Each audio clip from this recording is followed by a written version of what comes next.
Dutch sea captain Dirk Hartog landed at this spot, Cape Inscription, in October 1616. He became the first European ever to set foot on the west coast of Australia.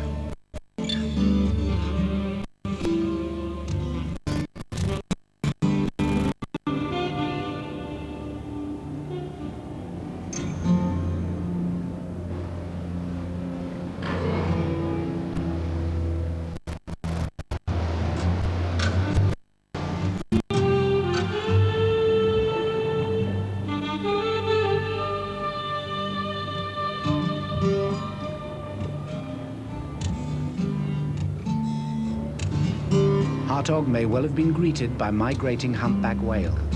He was otherwise unimpressed by the desert appearance of the area and the lack of fresh drinking water. What he did not realize was that he had arrived at one of the most extraordinary environments on the planet. Shark Bay, situated in a remote region of Western Australia, is a unique evolutionary time capsule. Covering an area of 30,000 square kilometers, Shark Bay includes Hamelin Pool.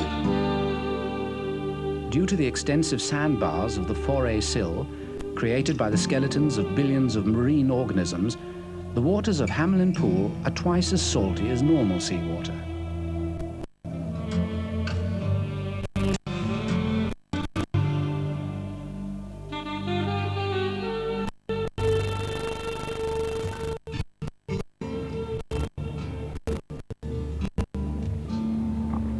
Because of the hypersalinity, the pool harbors the world's finest examples of a species of algae known as stromatolites. These bizarre structures have been built up over hundreds of years. They are in fact the result of sediment trapped by the algae that thrive in the extra salty conditions.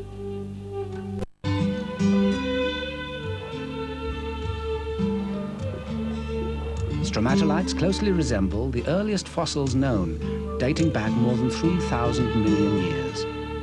All life forms are believed to have evolved from these simple, single-celled organisms.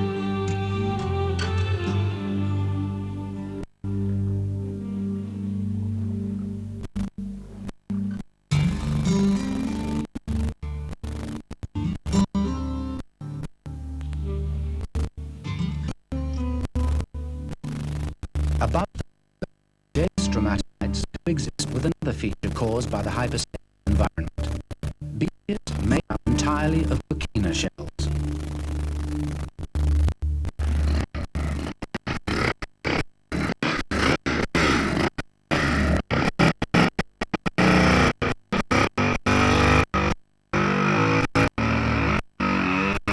Over the years, these tiny shells have become compressed and once extensively used as building blocks. The Shark Bay region still boasts many attractive examples of complete buildings made out of these blocks.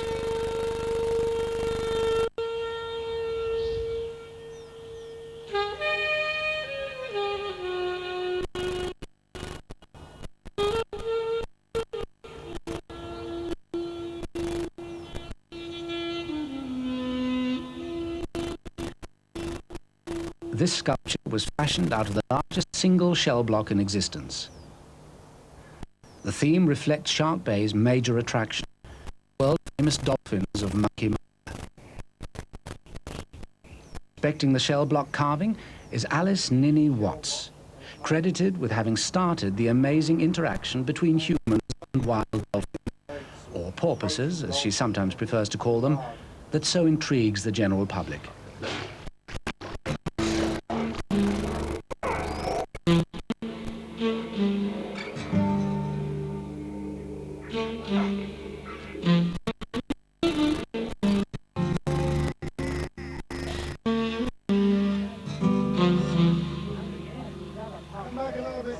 My husband and I went to Shark Bay 24 years ago, and we used to from Monkey Mia jetty. She used to be always playing around us. And one moonlight night, as hot as hell, you couldn't sleep, I got up out of my bed and went to the icebox, and I got some fish out of the icebox, and I started throwing it out to the porpoises. So after a few nights of this, I started flapping the fish in the water, and they'd come closer to me until the fish wanted to come up and took the fish from my hands. From then on, every time we come in with fish, we used to feed the dolphins. Because we always noticed that this one special one would come and take the fish out of our hand. And the Finnish was bringing in his wife, we called it. She started taking our fish out of our hands. And then wasn't very long, and in came a baby. And the baby was, she'd be flopping around everywhere while the mummy and daddy was taking their fish out of our hands. And if you'd hear a noise like a bip bip, like Morse code noise, next thing the porpoises would go, the mummy and daddy would go and leave us. And then they'd come back with their baby, just as though their baby was in trouble. Now, Charlie, when we was coming into Shark Bay with our fish, Charlie would escort us in. He'd meet us so far out, and then he'd start jumping in front of us until we got into shore. There we'd hand over, then we'd hop into the icebox and give him some fish. Now, Charlie continued doing this until such times as we left Shark Bay.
The remarkable relationship between the dolphin and the human species at Shark Bay has attracted considerable international scientific interest.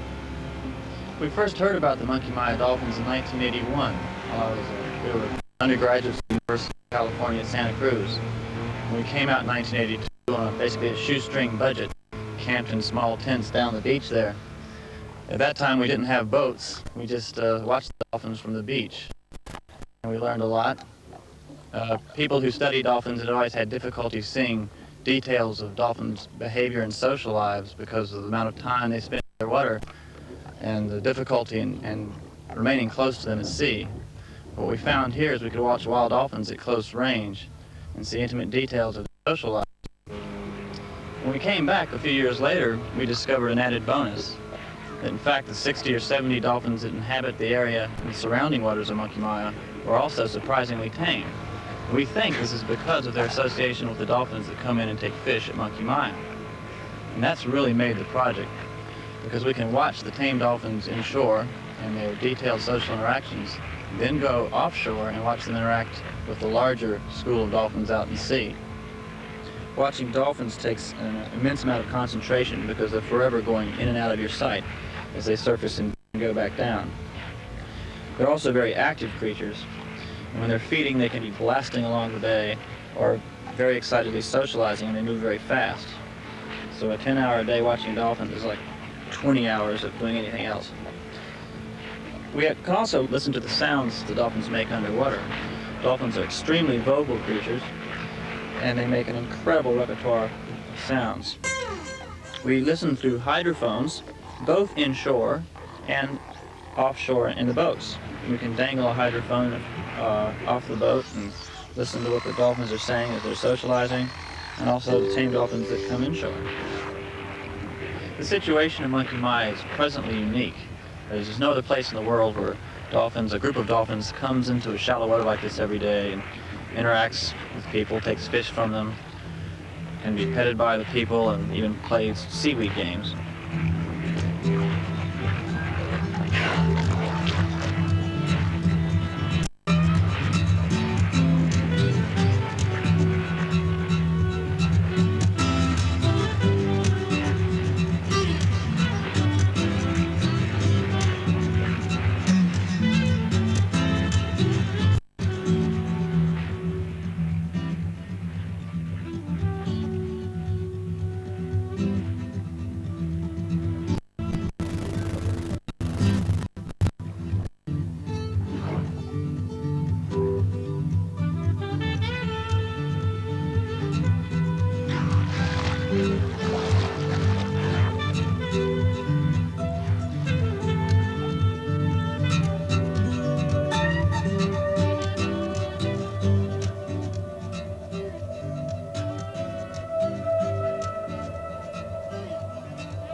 Marine mammals are not the only animals of scientific interest in Shark Bay.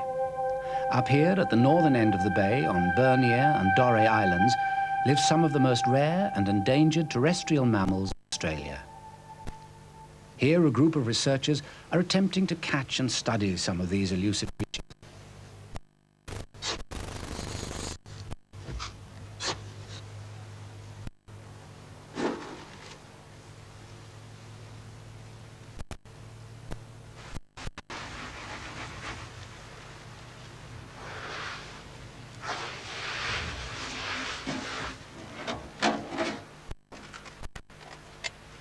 Two methods of trapping are used to obtain live specimens. The simple pitfall trap employs a net to guide the animals to the bucket. The spring-loaded Elliott trap utilizes a baiting technique.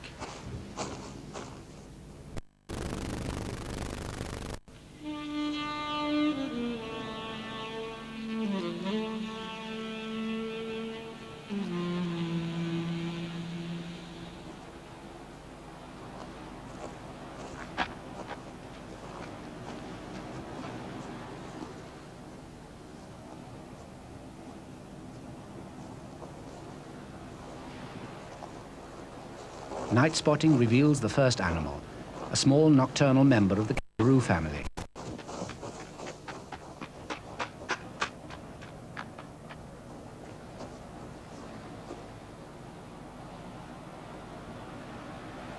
It's the rufous hair wallaby, or marla, almost extinct on the mainland.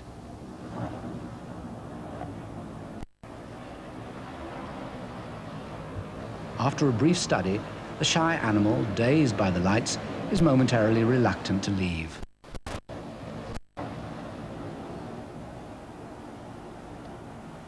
Now another find. The burrowing betong or rat kangaroo, once widespread in Australia and now only found on a few island refuges.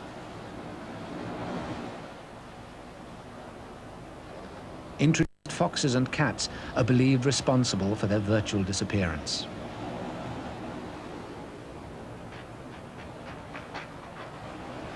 Bernier and Doré Islands are the last refuges of this, the very rare western barred bandicoot. Like the hare wallaby and burrowing bettong, it's carrying its young in a pouch.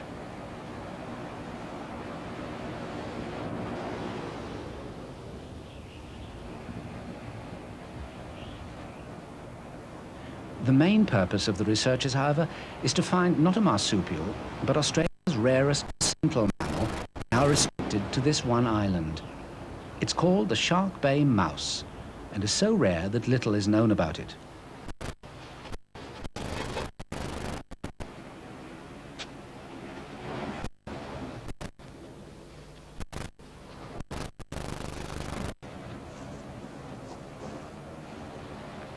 This one was observed foraging for seaweed and the leaves of spinifex plants.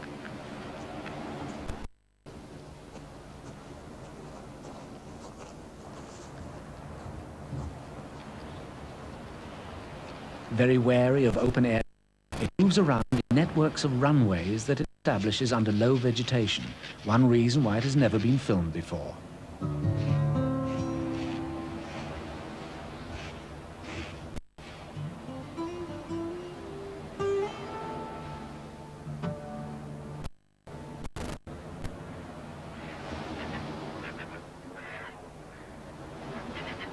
Weighing and measuring provide invaluable. Even the ticks being removed from its ears may be a new species.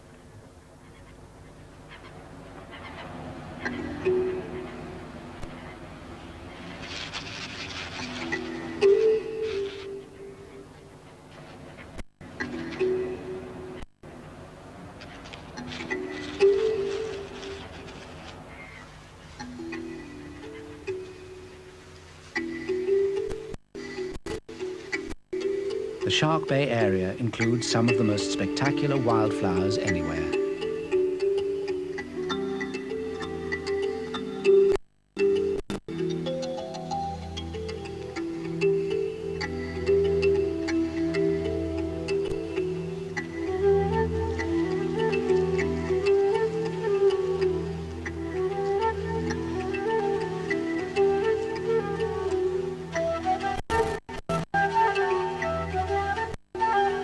The very high nutritional content of these shallow waters creates an ideal nursery ground for a large variety of fish. And where fish are plentiful, seabirds will also prosper in large numbers.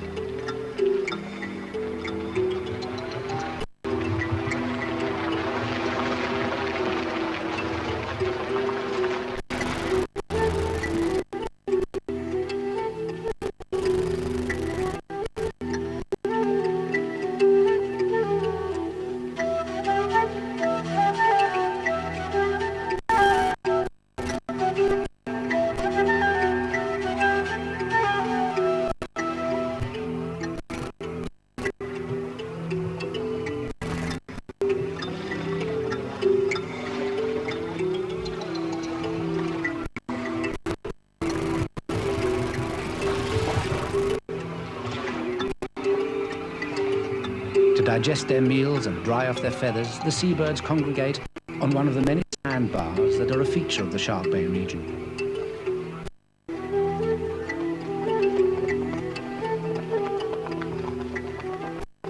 For nesting, the birds prefer the safety of more inaccessible spots. Here, a colony of pied cormorants are nesting on the side of an almost sheer cliff face. The osprey builds its huge nest by adding material to generations of previous ones.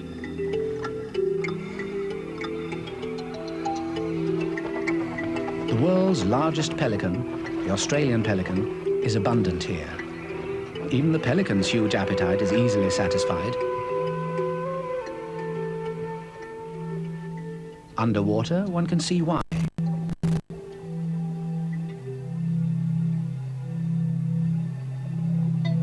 In the shallows and around the corals are huge shoals of fish.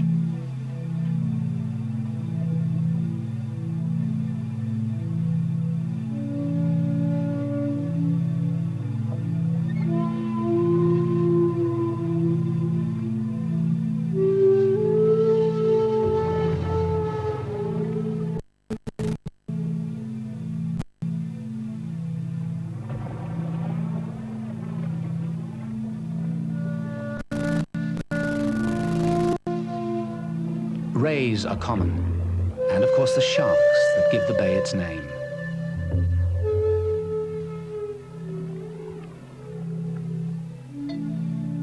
And nudibranch dances for its supper of microscopic organisms.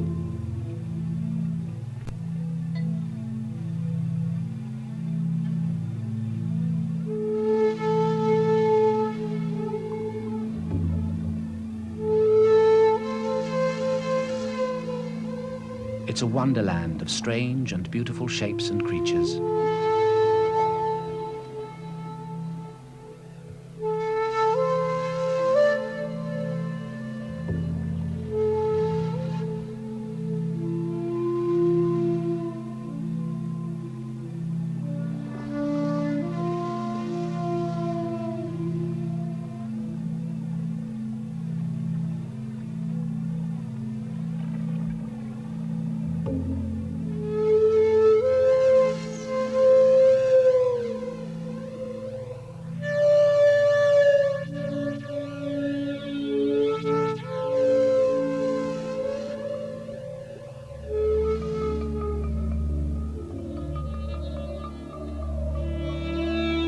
$120,000 years ago, the sea level dropped dramatically, leaving these surrealistic fossilized corals exposed amongst the sand dunes.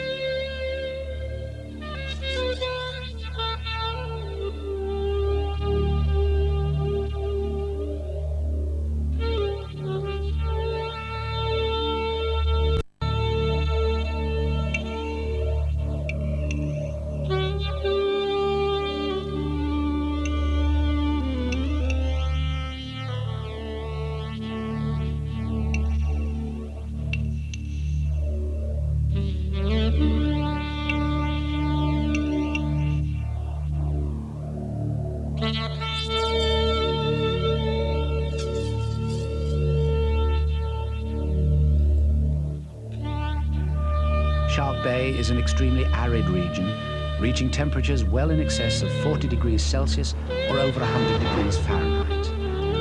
Even in the heat and the shifting sands, plants and animals have adapted to survive.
One of the most extraordinary and rare sand dwellers is the animal that has made these tracks.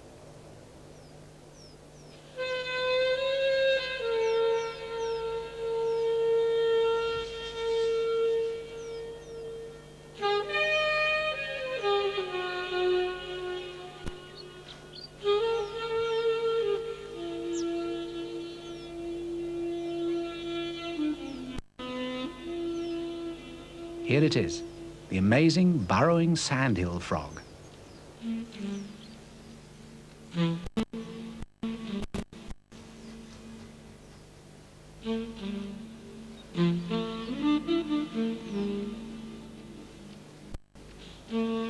The frog effectively swims through the sand to reach the moisture beneath the surface. The hotter the temperature, the deeper it burrows, only coming out at night to feed on insects.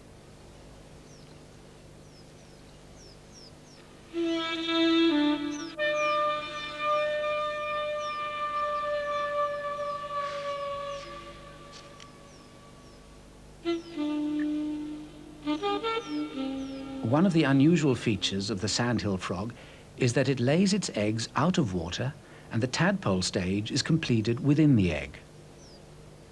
The babies hatch out fully formed.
This is Moloch horridus, or the thorny mountain devil.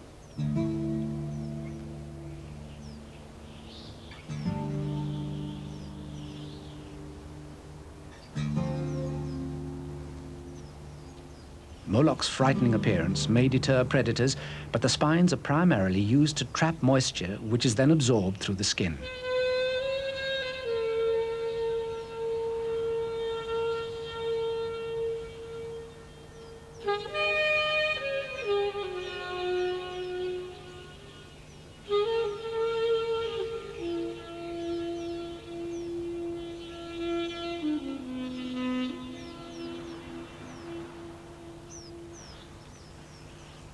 It feeds on ants and has been observed to eat up to 6,000 in a day.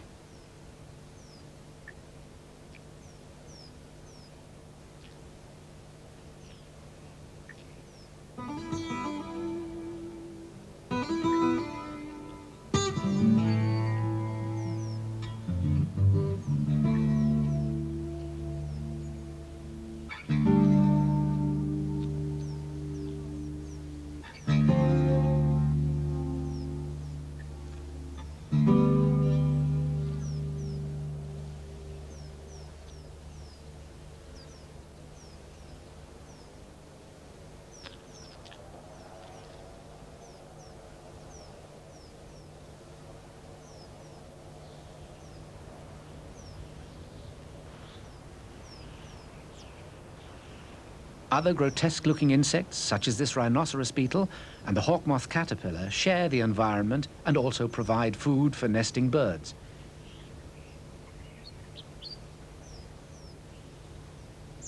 Here, a crimson chat with its chicks.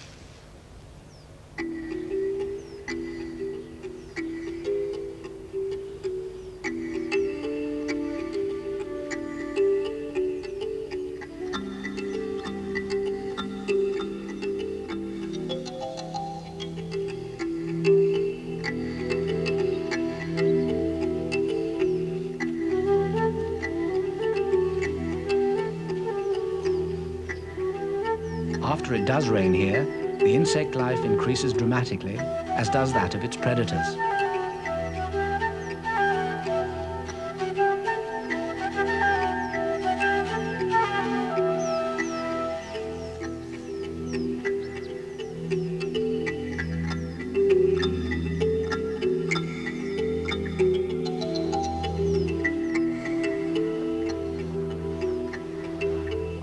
While animals and birds are harvesting their food source, humans are also harvesting, but for a very different purpose.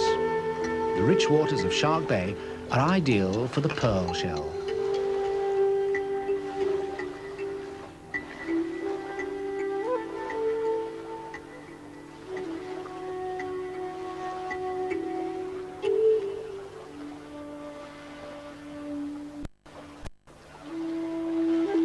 The oysters are carefully seeded with shaped pieces of plastic and returned alive to the sea.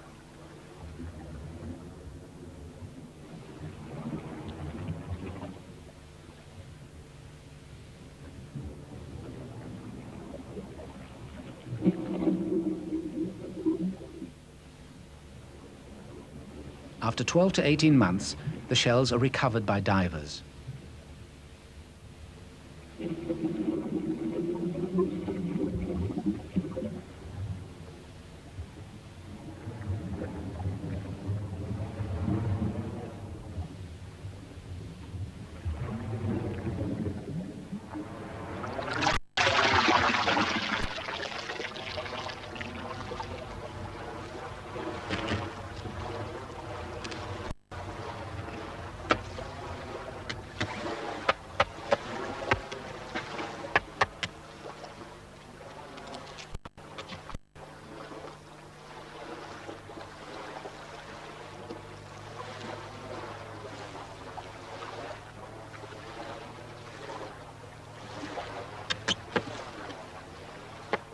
Once ashore, the shells are opened up to obtain the pearls that are formed around the shape of the seed.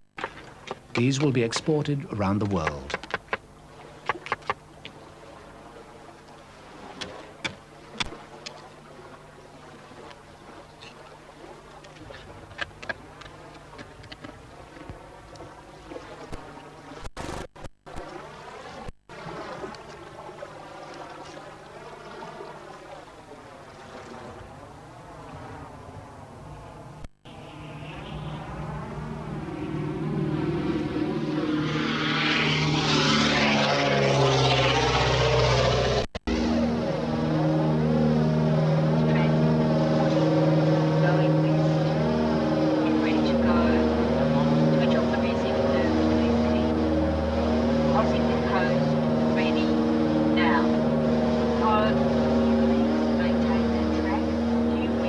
these waters harbour another extremely rare animal, and this party of scientists is doing an aerial survey to check its numbers.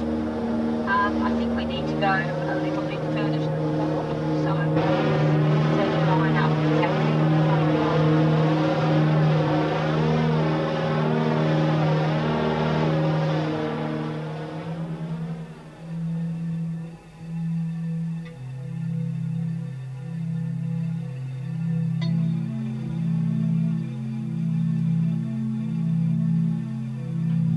The Wooramel seagrass bank in Shark Bay is the most extensive one of its kind in the world, covering over 1,000 square kilometers. It is food for the dugong, a beautiful and elusive marine mammal, sometimes called a sea cow, and the inspiration for the mermaid legend amongst sailors. Its numbers have declined dramatically, and it is now protected.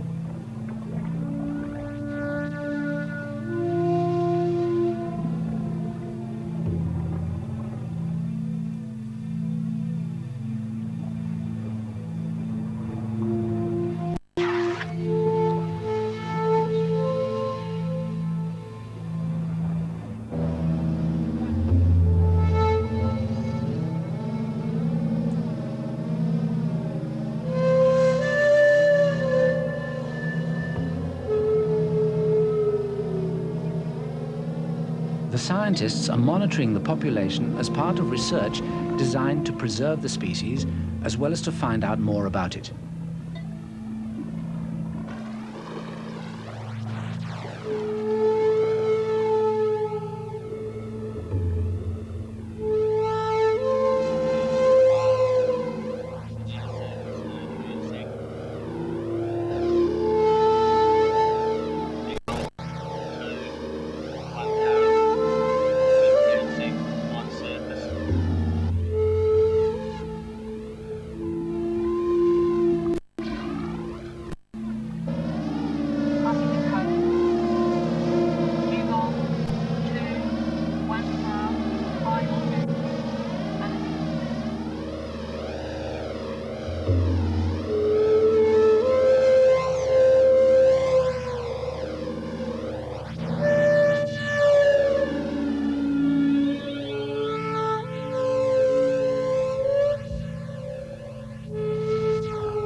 What you're seeing now has rarely been observed. It is the courtship and mating of dugongs. So little is known about their behavior that this unique footage, taken over the course of an hour, is still being studied for scientific analysis.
The resulting single calf will stay with its mother for up to 18 months.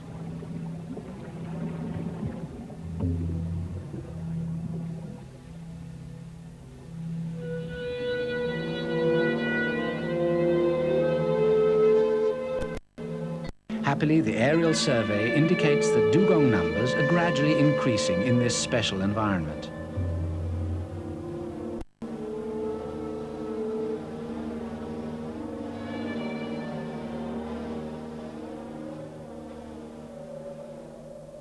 Whatever the future of the dugong population, it is unlikely that they will ever become as familiar to us as the dolphins that Ninny Watts befriended at Monkey Mia.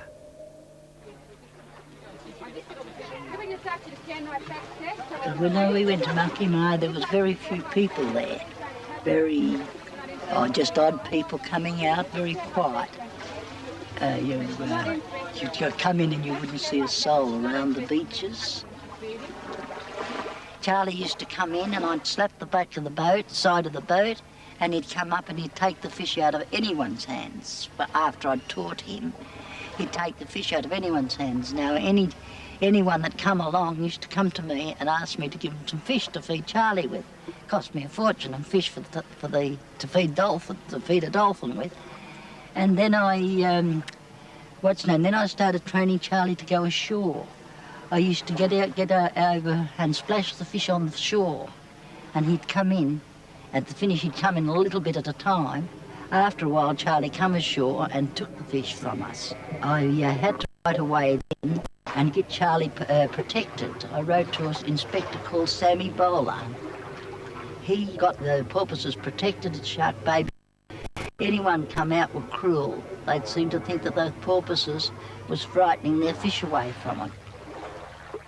Sadly, this is the only film record of this wonderful lady who passed away only 2 days after these shots were taken.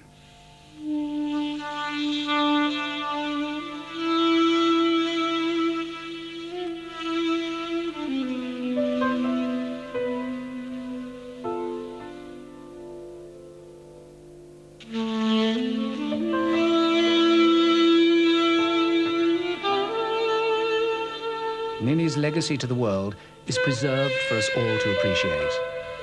With care, the other wonders of Shark Bay may also survive.